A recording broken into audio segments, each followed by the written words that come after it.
శ్రీ కోట సత్యమ్మ తల్లి అమ్మవారి దేవస్థానం స్థల పురాణం. పశ్చిమ గోదావరి జిల్లా నిడదవోలు మండలం తిమ్మరాజుపాలెం గ్రామంలో వేంచేసి ఉన్న శ్రీ కోట సత్యమ్మ తల్లి అమ్మవారి దేవాలయం ముందు గల శ్రీ అమ్మవారి విగ్రహము పూర్వం 11వ శతాబ్దంలో తూర్పు చాణక్యుల కాలము నాటిదని తెలియచున్నది. నాటి నిర్వద్దర్పురమును పరిపాలించిన చాణక్య వీరభద్రుని కోటలోనే శక్తిగా పూజలు అందుకొని కాలక్రమేపీ కనుమరుగైన శ్రీ అమ్మవారి విగ్రహము 1934 సంవత్సరంలో తిమ్మరాజుపాలెం గ్రామంలో శ్రీ దేవులపల్లి రామారావు శాస్త్రి గారు రామ్మూర్తి శాస్త్రి గారి పొలంలో దున్నుతుండగా అమ్మవారి విగ్రహం కనిపించింది.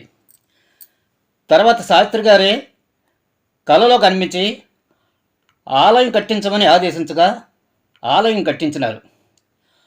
వారి కుటుంబీకులు ఫౌండేషన్ మెంబర్గా వ్యవహరించుతున్నారు. శ్రీ అమ్మవారి శంకుచక్ర గద అభయస్థ యజ్ఞోపవేతదానిగా ఏకశిలా విగ్రహము త్రిశక్తి స్వరూపిణి అని ఉన్న శ్రీ అమ్మవారు క్షేత్రపాలకుడు పంచముఖ ఆంజనేయ స్వామివారు శ్రీ అమ్మవారికి దసరా నవరాత్రుల్లో ప్రత్యేక పూజలు మరియు మార్గశిర పౌర్ణమి నుండి చవితి వరకు తిరునాళ్ళు మహోత్సవములు వైభవంగా జరుగుతున్నవి. జిల్లాలోని ప్రముఖ దేవాలయంలో ఒకటిగా విరాజిల్లుచున్నది.